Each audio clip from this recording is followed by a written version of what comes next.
ಕರ್ತಾದಿಕರ್ತನು, ದೇವಾದಿದೇವನು, ರಾಜಾದಿರಾಜನೂ ಆದ ಯೇಸು ಕ್ರಿಸ್ತನ ಮಧುರವಾದ ನಾಮದಲ್ಲಿ ಎಲ್ಲ ದೇವರ ಮಕ್ಕಳಿಗೂ ಮನಸ್ಸಾರೆ ವಂದಿಸುತ್ತೇನೆ. ಕಣ್ಣೀರಿನ ಮೊರೆಗಳು ಏಳು ಪ್ರಕಾಶಿಸು ಕರ್ತನ ಬೆಳಕು ನಿನಗೆ ಬಂತು. ಈ ದಿನವೂ ನಾವು ಧ್ಯಾನಿಸುವ ದೇವರ ವಾಕ್ಯವು ಕ್ರಿಸ್ತನಿಗೂ ಸಭೆಗೂ ಇರುವಂಥ ಸುಂದರವಾದ ಪ್ರೀತಿ. ಪರಮಗೀತ ಅಧ್ಯಾಯ 1:5 ಪ್ರಿಯಳೇ ವಧುವೆ, ಇಗೋ ನನ್ನ ತೋಟದೊಳಗೆ ಬಂದೆನು, ನನ್ನ ರಕ್ತಬೋಳ ಸುಗಂಧ ದ್ರವ್ಯಗಳನ್ನು ತೆಗೆದೆನು, ನನ್ನ ಜೇನುಗೂಡನ್ನು ಜೇನುತುಪ್ಪವನ್ನು ನನ್ನ ದ್ರಾಕ್ಷಾರಸವನ್ನು ಕೀರನ್ನು ಕುಡಿದೆನು. ಮಿತ್ರರೇ, ಊಟ ಮಾಡಿರಿ, ಪ್ರಿಯರೇ ಕುಡಿಯಿರಿ, ಬೇಕಾದಷ್ಟು ಪಾನ ಮಾಡಿರಿ.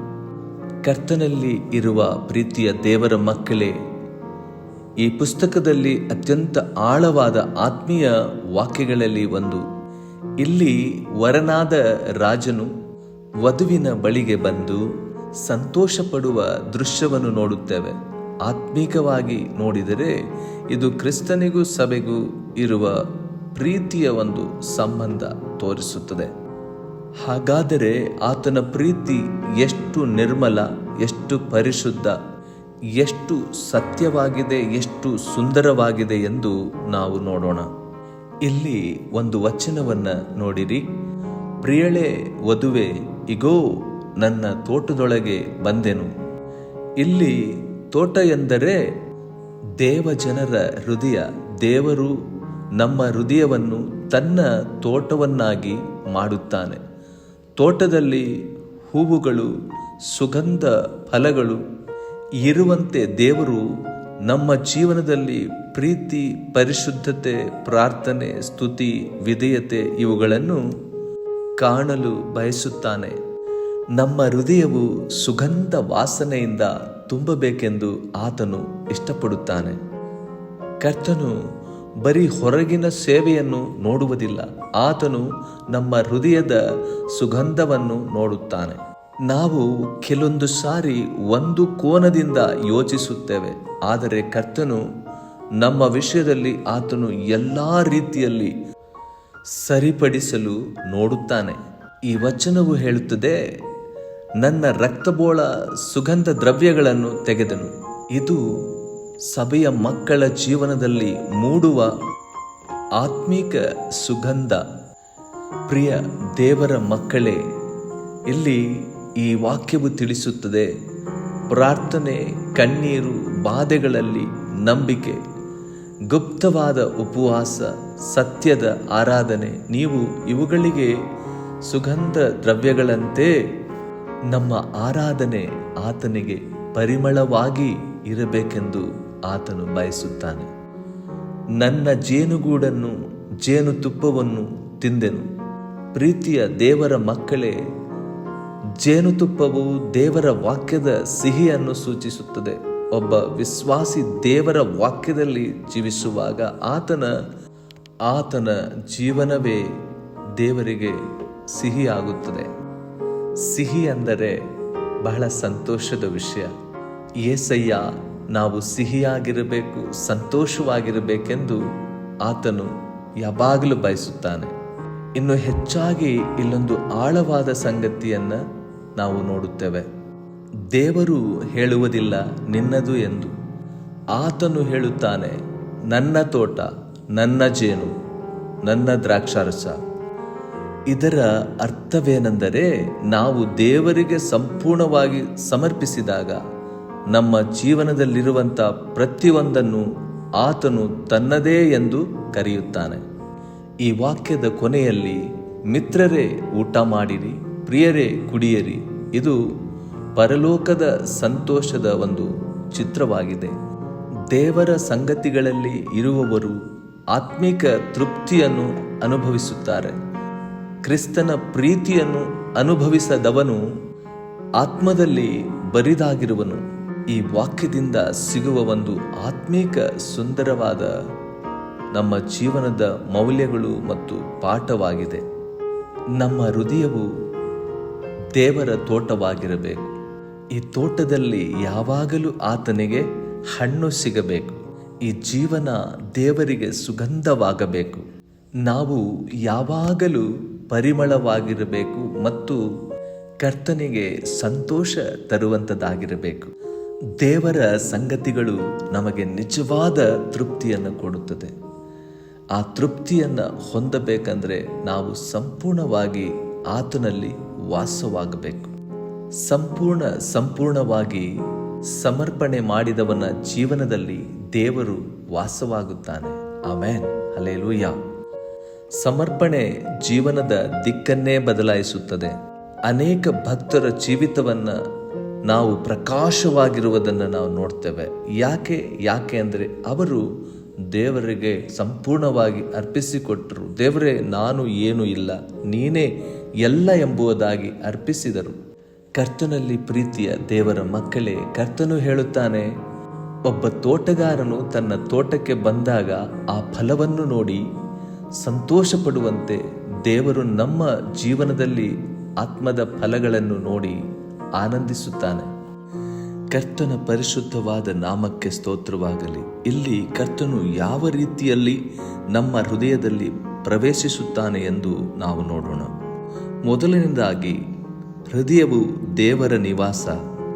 ಪ್ರಕಟಣೆ 3ನೇ ಅಧ್ಯಾಯದ 20ನೇ ವಚನ ಹೀಗೆ ನಮಗೆ ತಿಳಿಸುತ್ತದೆ, ಇಗೋ, ಬಾಗಿಲಿನಲ್ಲಿ ನಿಂತುಕೊಂಡು ತಟ್ಟುತ್ತಾ ಇದ್ದೇನೆ. ಯಾವನಾದರೂ ನನ್ನ ಶಬ್ದವನ್ನು ಕೇಳಿ ಬಾಗಿಲನ್ನು ತೆರೆದರೆ ನಾನು ಒಳಗಡೆ ಬಂದು ಅವನ ಸಂಗಡ ಊಟ ಮಾಡುವೆನು, ಅವನು ನನ್ನ ಸಂಗಡ ಊಟ ಮಾಡುವನು. ಕರ್ತನಲ್ಲಿ ಪ್ರೀತಿಯ ದೇವರ ಮಕ್ಕಳೇ, ದೇವರು ಬಲವಂತವಾಗಿ ಒಳಗಡೆ ಬರುವುದಿಲ್ಲ. ಆತನು ಪ್ರೀತಿಯಿಂದ ಹೃದಯದ ಬಾಗಿಲನ್ನು ತಟ್ಟುತ್ತಾನೆ. ಬಾಗಿಲು ತೆರೆಯಲ್ಪಟ್ಟ ಹೃದಯವೇ ದೇವರ ತೋಟವಾಗುತ್ತದೆ. ದೇವರ ಸಂಗತಿ ಆತ್ಮನ ಹಸಿವನ್ನು ತೀರಿಸುತ್ತದೆ. ನಾವು ಆತನನ್ನು ಸ್ವೀಕರಿಸುವಾಗ ನಮ್ಮ ಆತ್ಮದ ಬಾಯಾರಿಕೆ ನೀಗಿ ನಮ್ಮ ಜೀವನಕ್ಕೆ ಹೊಸ ಚೈತನ್ಯವು ಬರುವಂಥದ್ದಾಗಿದೆ. ಹಾಗಾದರೆ ನಾವು ಏನು ಮಾಡಬೇಕು? ನಮ್ಮ ಹೃದಯವನ್ನು ತೆರೆದು ಆತನನ್ನು ಕರೆಯಬೇಕು. ಎರಡನೇದಾಗಿ, ದೇವರಿಗೆ ಸುಗಂಧವಾಗುವ ಜೀವನ. 2 ಕೊರಿಂಥ 2ನೇ ಅಧ್ಯಾಯದ 15ನೇ ವಚನ, ರಕ್ಷಣೆಯ ಮಾರ್ಗದಲ್ಲಿರುವವರಲ್ಲಿಯೂ ನಾಶನದ ಮಾರ್ಗದಲ್ಲಿ ಇರುವವರಲ್ಲಿಯೂ ನಾನು ದೇವರ ಮುಂದೆ ಕ್ರಿಸ್ತನ ಪರಿಮಳವಾಗಿದ್ದೇನೆ. ಇಲ್ಲಿ ಈ ವಚನವು ಹೇಳುವ ಹಾಗೆ, ನಿಜವಾದ ದೇವರ ಮಕ್ಕಳಲ್ಲಿ ಆ ಆತ್ಮೀಕವಾಗಿರುವಂಥ ಪರಿಮಳವು, ವಾಸನೆಯು ವ್ಯಾಪಿಸುವಂಥದ್ದಾಗಿದೆ. ಕ್ರಿಸ್ತನು ಯಾವ ರೀತಿಯಲ್ಲಿ ಆ ಸುಗಂಧ ವಾಸನೆಯಾಗಿ ಲೋಕಕ್ಕೆ ವ್ಯಾಪಿಸಿದನೋ ಅದೇ ರೀತಿಯಲ್ಲಿ ದೇವರ ಮಕ್ಕಳಾದ ನಾವು ಈ ಲೋಕಕ್ಕೆ ಒಂದು ಸುಗಂಧ ವಾಸನೆಯಾಗಿ ವ್ಯಾಪಿಸಬೇಕೆಂದು ಪೌಲನು ಸ್ಪಷ್ಟವಾಗಿ ತಿಳಿಸುತ್ತಾನೆ. ಪ್ರಾರ್ಥನೆ, ಪರಿಶುದ್ಧತೆ, ವಿನಯ ಇವೆಲ್ಲವೂ ದೇವರಿಗೆ ಸುಗಂಧ ವಾಸನೆಯಾಗಿದೆ. ಮೇಲೆ ಮಾತ್ರ ನಾವು ಸೆಂಟನ್ನು ಹೊಡೆದುಕೊಂಡು ವಾಸನೆ ಬಂದರೆ, ಒಳಗೆ ಹೃದಯವು ಗಲೀಜಾಗಿ ವಾಸನೆ ಬರುತ್ತಿರುವುದಾದರೆ ನಾವು ಹೇಗೆ ದೇವರ ಮಹಿಮೆಯನ್ನು ಅನುಭವಿಸಲು ಸಾಧ್ಯ? ಹಾಗಾಗಿ ಹೊರಗಿನ ಸೌಂದರ್ಯಕ್ಕಿಂತ ಒಳಗಿನ ಸೌಂದರ್ಯ ದೇವಾದಿ ದೇವನಿಗೆ ಮಹಿಮೆ ಪಡಿಸುತ್ತದೆ ಮತ್ತು ಆತನನ್ನು ಸೆಳೆಯುತ್ತದೆ. ಮೂರನೇದಾಗಿ, ದೇವರ ವಾಕ್ಯದ ಸಿಹಿತನ. ಕೀರ್ತನೆ 119ನೇ ಅಧ್ಯಾಯದ 103ನೇ ವಚನ, ನಿನ್ನ ನುಡಿಗಳು ನನ್ನ ನಾಲಿಗೆಗೆ ಎಷ್ಟು ರುಚಿಯಾಗಿವೆ, ಅವು ನನ್ನ ಬಾಯಿಗೆ ಜೇನುತುಪ್ಪಗಿಂತಲೂ ಸಿಹಿಯಾಗಿವೆ. ಪ್ರೀತಿಯ ದೇವರ ಮಕ್ಕಳೇ, ಲೋಕದ ಮಾತುಗಳು ಕೆಲವು ಕಾಲ ಮಾತ್ರವೇ ನಮಗೆ ಸಂತೋಷ ಕೊಡಬಹುದು. ಲೋಕದ ಮಾತುಗಳು ನಾವು ಎಷ್ಟೇ ಮಾತಾಡಿದರೂ ನಮಗೆ ಶಾಂತಿ, ಸಮಾಧಾನ, ನೆಮ್ಮದಿಯನ್ನು ತರುವುದಿಲ್ಲ. ನಮ್ಮ ಬದುಕನ್ನು ಅವು ಕಟ್ಟಿಕೊಡುವುದಕ್ಕೆ ಸಾಧ್ಯವಿಲ್ಲ. ಪ್ರೀತಿಯ ದೇವರ ಮಕ್ಕಳೇ, ಕೆಲವರು ನನ್ನ ಬಳಿಯಲ್ಲಿ ಬರುತ್ತಾರೆ. ಅವರು ಮಾತಾಡ್ತಾರೆ, ಅವರೇ ಮಾತಾಡಿ ಅವರೇ ಮುಗಿಸ್ಕೊಂಡು ಅವರೇ ಹೋಗ್ಬಿಡ್ತಾರೆ. ಕೆಲವು ದೇವರ ಮಕ್ಕಳನ್ನು ನಾನು ನೋಡಿದ್ದೇನೆ. ಆದರೆ ಅವರ ಜೀವನದಲ್ಲಿ ಬರೀ ಅವರು ಲೋಕ ಸಂಬಂಧವಾಗಿಯೇ ಮಾತಾಡುತ್ತಾರೆ.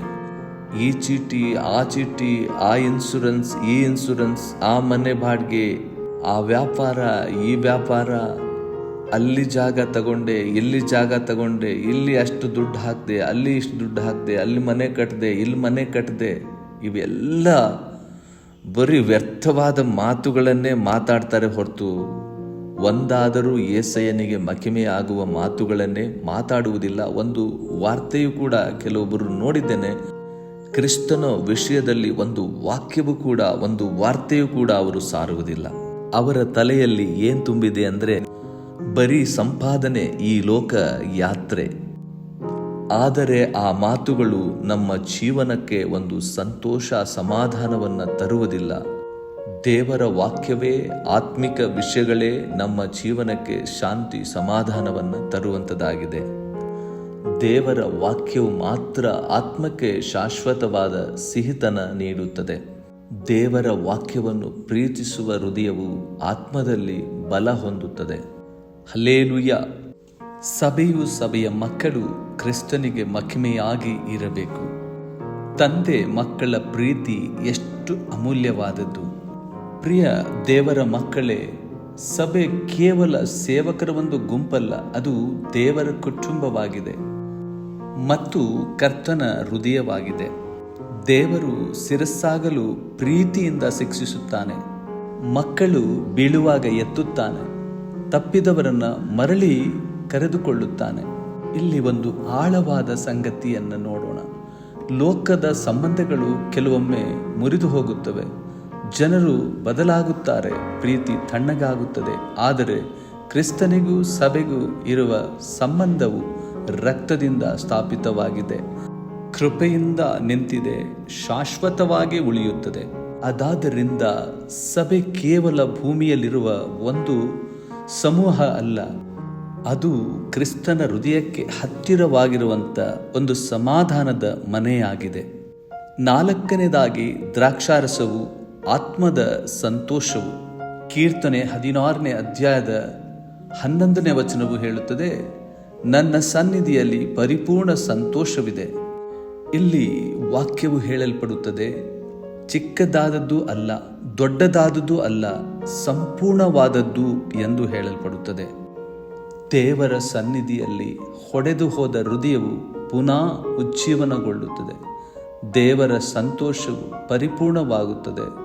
ಅಷ್ಟು ಮಾತ್ರವಲ್ಲದೆ ಆತ್ಮದಿಂದ ತುಂಬಿದ ಜೀವನದಲ್ಲಿ ಒಳಗಿನ ಶಾಂತಿ ಹೆಚ್ಚಾಗುತ್ತದೆ. 5ನೇದಾಗಿ ದೇವರ ತೋಟವಾಗುವ ಜೀವನ. 1 ಕೊರಿಂಥ 3ನೇ ಅಧ್ಯಾಯದ 9ನೇ ವಚನ, ನೀವು ದೇವರ ಹೊಲವು, ದೇವರ ಕಟ್ಟಡವೂ ಆಗಿದ್ದೀರಿ. ಇವತ್ತು ಸಭೆಯ ಮಕ್ಕಳು ಯಾವ ರೀತಿಯಲ್ಲಿರಬೇಕೆಂದರೆ ಫಲದಾಯಕವಾಗಿರುವಂಥ ವೃಕ್ಷವಾಗಿರಬೇಕು. ದೇವರು ನಮ್ಮ ಜೀವನದಲ್ಲಿ ಏನನ್ನು ಹುಡುಕುತ್ತಾ ಇದ್ದಾನೆ? ಫಲವನ್ನು ಹುಡುಕುತ್ತಾ ಇದ್ದಾನೆ. ಕೋಪ, ಹಸುವೆ, ಅಹಂಕಾರದ ಮಾತುಗಳು ಅಲ್ಲ, ಆತ್ಮದ ಫಲಗಳು ಬೆಳೆಯಬೇಕೆಂದು ಆಸೆ ಪಡುತ್ತಾನೆ. ಪ್ರಿಯ ಸಹೋದರ ಸಹೋದರಿಯರೇ, ಪ್ರೀತಿಯುಳ್ಳ ಹೃದಯವೇ ದೇವರಿಗೆ ಸುಂದರವಾದ ತೋಟ. ಈ ವಾಕ್ಯವು ಎಷ್ಟು ಪ್ರೀತಿಪೂರ್ವಕವಾಗಿ ನಮಗೆ ತಿಳಿಸಲ್ಪಟ್ಟಿದೆ ಅಲ್ವಾ? ದೇವರು ನಮ್ಮ ಹೃದಯದ ತೋಟಕ್ಕೆ ಬರುತ್ತಾನೆ. ದೇವರು ನಮ್ಮ ಕಣ್ಣೀರನ್ನೆಲ್ಲ ಒರೆಸಿಬಿಡುತ್ತಾನೆ. ಆತನು ನಮ್ಮ ಪ್ರಾರ್ಥನೆಯ ಸಿಹಿಯನ್ನು ಕೇಳುತ್ತಾನೆ, ನಮ್ಮ ಪ್ರೀತಿಯನ್ನು ಅಮೂಲ್ಯವಾಗಿ ನೋಡುತ್ತಾನೆ. ಆಮೆನ್. ಹಲ್ಲೇಲೂಯಾ. ಒಂದು ತ್ಯಾಗಪೂರ್ವಕವಾದ ಪ್ರೀತಿಯನ್ನು ನೋಡೋಣ. ಇಬ್ಬರು ಸ್ನೇಹಿತರ ಪ್ರೀತಿ. ಅಮೆರಿಕ ದೇಶದಲ್ಲಿ ಡೋಮಾ ಎಂಬ ಹುಡುಗಿ ಇದ್ದಳು. ಆ ಮಗಳಿಗೆ 14 ವರ್ಷ ವಯಸ್ಸು. ಆ ಮಗಳೊಂದಿಗೆ ಪೆರಿಕ್ಸ್ ಎಂಬ ಹುಡುಗನು ಓದುತ್ತಿದ್ದನು. ಇಬ್ಬರು ಪಾಠಗಳನ್ನು ಒಟ್ಟಾಗಿ ಕಲಿಯುತ್ತಾ ಒಬ್ಬರಿಗೊಬ್ಬರು ಸಹಾಯ ಮಾಡುವ ಒಳ್ಳೆಯ ಸ್ನೇಹಿತರಾಗಿದ್ದರು. ಒಂದು ದಿನ ಆ ಮಗಳಲ್ಲಿ ರೋಗ ಉಂಟಾಯಿತು. ಉಸಿರಾಟವೇ ಕಷ್ಟವಾಯಿತು. ಅವಳ ಹೃದಯವು ಬಹಳ ದುರ್ಬಲವಾಯಿತು. ಆ ಮಗಳ ವೈದ್ಯನು 2 ತಿಂಗಳು ಗಡುವನ್ನು ವಿಧಿಸಿದರು. ಆಗ ಪೆರಿಕ್ಸಿಗೆ ಗೊತ್ತಾಗುತ್ತದೆ, ನನ್ನ ಹೃದಯವನ್ನು ನನ್ನ ಸ್ನೇಹಿತೆಗೆ ಕೊಡುವುದಕ್ಕೆ ಇಷ್ಟಪಡುತ್ತೇನೆ, ಅವಳು ಬದುಕಲಿ ಎಂದನು. ಇದನ್ನು ತನ್ನ ತಂದೆ ತಾಯಿಗಳ ಬಳಿಯಲ್ಲಿ ಹೇಳಿಕೊಂಡನು ಮತ್ತು ಸ್ನೇಹಿತರ ಬಳಿಯಲ್ಲಿ ಕೂಡ ಹೇಳಿಕೊಳ್ಳುತ್ತಿದ್ದನು. ಹುಡುಗನು ತಮಾಸೆಗಾಗಿ ಹೇಳುತ್ತಾ ಇದ್ದಾನೆ ಎಂದು ಅವರು ಅಂದುಕೊಳ್ಳುತ್ತಿದ್ದರು. ಆದರೆ ಕೆಲವು ದಿನಗಳ ನಂತರ ಆಕಸ್ಮಿಕವಾಗಿ ಆತನಿಗೆ ಅಪಘಾತವು ಸಂಭವಿಸಿತು. ಪ್ರಜ್ಞೆ ಇಲ್ಲದ ಸ್ಥಿತಿಯಲ್ಲಿ ಹಾಸ್ಪಿಟಲಲ್ಲಿ ಸೇರಿಸಿದರು. ದೇಹದ ನರಗಳಿಗೆ ಪೆಟ್ಟಾಗಿ ಪ್ರಾಣ ಹೋಗುವ ಗಳಿಗೆ ಆಗಿತ್ತು. ಆಗ ಅವನ ತಂದೆ ತಾಯಿಗಳು, ಡಾಕ್ಟರ್, ಇವನು ತನ್ನ ಹೃದಯವನ್ನು ತನ್ನ ಸ್ನೇಹಿತೆಗಾಗಿ ಕೊಡುತ್ತೇನೆ ಎಂದು ಹೇಳಿದ್ದನು. ಈ ಕೊನೆಯ ಗಳಿಗೆಯಲ್ಲಿ ಅವನ ಆಸೆಯನ್ನು ನೆರವೇರಿಸುವಿರಾ ಎಂದು ಹೇಳಿದರು. ಕೂಡಲೇ ವೈದ್ಯರು ಚಿಕಿತ್ಸೆ ಮಾಡಿ ಅವನ ಹೃದಯವನ್ನು ತೆಗೆದು ಡೋಮಾಳಿಗೆ ಅಳವಡಿಸಿದರು. ಆ ಮಗಳು ಬದುಕಿದಳು. ಪೆರಿಕ್ಸ್ ಅಣ್ಣನು ಹೀಗೆ ಹೇಳುತ್ತಾನೆ, ನನ್ನ ತಮ್ಮನು ಸಾಯಲಿಲ್ಲ, ಡೋಮಾವಿನಲ್ಲಿ ಇನ್ನೂ ಬದುಕುತ್ತಿದೆ. ನನ್ನ ತಮ್ಮನು ಇನ್ನು ಅವಳಲ್ಲಿ ಜೀವಿಸುತ್ತಾ ಇದ್ದಾನೆ ಎಂದು ಹೇಳಿದನು. ಪ್ರೀತಿಯ ದೇವರ ಮಕ್ಕಳೇ, ಎಂಥ ದೊಡ್ಡ ತ್ಯಾಗ ಅಲ್ಲವೇ! ತನ್ನ ಸ್ನೇಹಿತೆಗಾಗಿ ತನ್ನ ಹೃದಯವನ್ನೇ ಅರ್ಪಿಸಿಕೊಟ್ಟನು. ಹಾಗೆ ಪ್ರೀತಿಯ ದೇವರ ಮಕ್ಕಳೇ, ಯೇಸು ಕ್ರಿಸ್ತನ ಹೃದಯವು ನಮ್ಮ ಒಳಗಡೆ ಇದೆ. ಅದು ನಮಗಾಗಿ ಕನಿಕರ ಪಡುವ ಹೃದಯವಾಗಿದೆ. ಕರ್ತನು ನಮ್ಮ ಬಲಹೀನವಾಗಿರುವಂಥ ಹೃದಯವನ್ನು ಸರಿಪಡಿಸಿ ನಮ್ಮ ಒಳಗಡೆ ಒಂದು ನೂತನ ಅಭಿಲಾಷೆಗಳನ್ನು, ನೂತನ ಕೃಪೆಯನ್ನು, ನೂತನ ಹೃದಯವನ್ನು ನಿರ್ಮಿಸಿ ನಮ್ಮ ಒಳಗಡೆ ಆತನ ಆತ್ಮದಲ್ಲಿ ನಮ್ಮನ್ನು ಶೃಂಗರಿಸುವನಾಗಿದ್ದಾನೆ. ಪ್ರೀತಿಯ ದೇವರ ಮಕ್ಕಳೇ, ಈ ವಾಕ್ಯಗಳನ್ನು ಕೇಳಿಸಿಕೊಳ್ಳುವ ನಿಮ್ಮೆಲ್ಲರ ಜೀವನದಲ್ಲಿ ಅದ್ಭುತ ಕರ್ತನು ಹೃದಯವೆಂಬ ತೋಟಕ್ಕೆ ಪ್ರವೇಶಿಸುತ್ತಾನೆ. ಆತನಿಗೆ ಹೃದಯವನ್ನು ತೆರೆಯಿರಿ. ಆತನು ನಮ್ಮ ಒಳಗಡೆ ವಾಸ ಮಾಡಲು ಶಕ್ತನಾಗಿದ್ದಾನೆ. ಈಗೋ ಬಾಗಿಲ ಬಳಿಯಲ್ಲಿ ಬಂದು ತಟ್ಟುತ್ತಾ ಇದ್ದೇನೆ. ಯಾವನಾದರೂ ನನ್ನ ಶಬ್ದವನ್ನು ಕೇಳಿ ಬಾಗಿಲನ್ನು ತೆರೆಯುವುದಾದರೆ ನಾನು ಒಳಗಡೆ ಬರುತ್ತೇನೆಂದು ಆತನು ಹೇಳಿದ್ದಾನೆ. ಹಾಗಾಗಿ ಯಾವಾಗಲೂ ನಮ್ಮ ಹೃದಯವು ಆತನಿಗಾಗಿ ತೆರೆದಿರಲಿ. ಆಮೇನ್, ಆಮೇನ್.